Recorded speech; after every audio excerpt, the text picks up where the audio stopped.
This next order relates to the definition of birthright citizenship under the 14th Amendment of the United States. Yeah, that's a good one. Birthright. That's a big one. What about that one in the course? That one is likely to be challenged. Could be. We think we have good grounds, but you could be right. I mean. Hey folks, today we're diving straight into a hot topic. President Trump's new executive action on banning birthright citizenship. Let's break it down. Now, you know Trump loves a good executive order. It's like his magic wand, except instead of making rabbits disappear, he tries to make entire policies vanish. This time, he set his sights on the 14th Amendment, specifically the part about birthright citizenship. This means, if your parents were visiting Disneyland and you popped out in the happiest place on earth, boom, you're an American citizen. But Trump's saying, not so fast, Mickey. He wants to put an end to that. First up, let's talk about the legal hurdles. Ending birthright citizenship isn't as easy as ordering a hamburger, folks. The 14th Amendment is pretty clear. All persons born or naturalized in the United States and subject to the jurisdiction thereof are citizens of the United States. See, all persons sounds pretty all-encompassing, right? So, to get around this, Trump would need a constitutional amendment. And let me tell you, getting an amendment passed is like trying to herd cats while riding a unicycle on a tightrope. It's not happening. The other option? A Supreme Court decision in his favor. But even with a conservative majority, overturning decades of precedent? That's a long shot, even for a guy who loves long ties.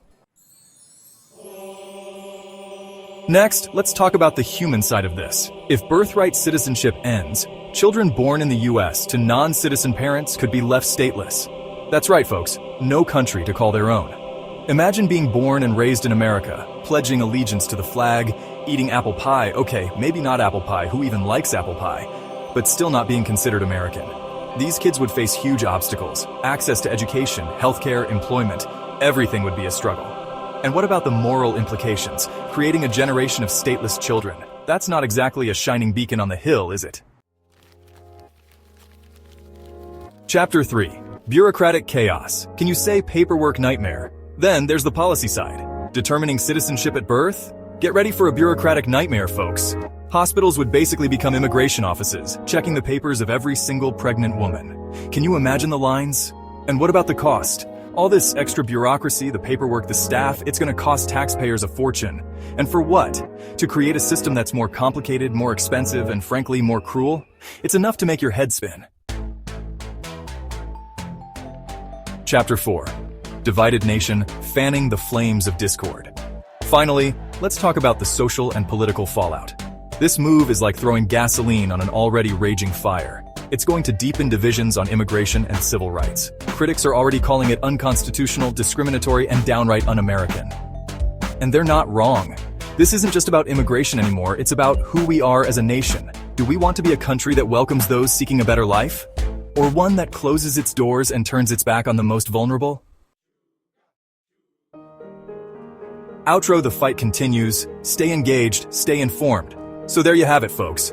Trump's executive action on birthright citizenship is a game changer with massive implications. It's a legal minefield, a bureaucratic nightmare, and a moral disaster all rolled into one. But this fight is far from over. It's more important than ever to stay informed, stay engaged, and make your voices heard. Call your representatives, protest, donate to organizations fighting for immigrant rights. Do whatever you can to push back against this dangerous policy. Because in the end, this isn't just about Trump, it's about who we are as a nation.